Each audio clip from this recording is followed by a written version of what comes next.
cette conversation en utilisant plutôt le contexte de ce qu'il a envie d'entendre autour.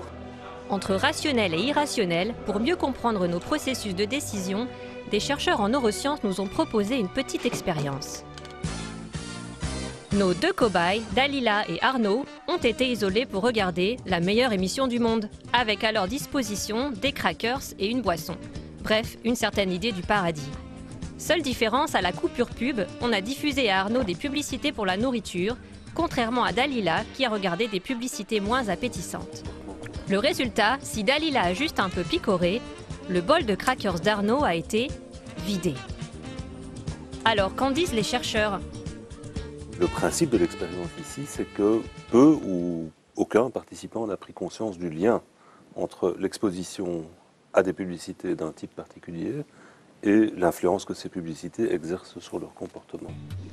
En psychologie cognitive, on étudie ce lien entre un stimulus et l'action qui en découle.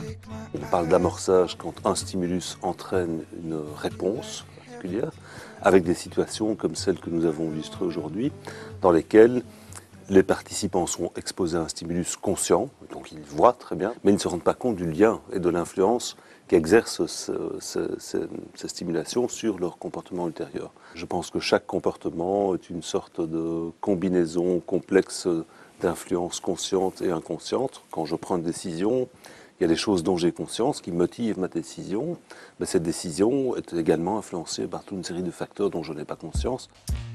Alors l'autre facteur étudié par les scientifiques, c'est celui de l'émotion.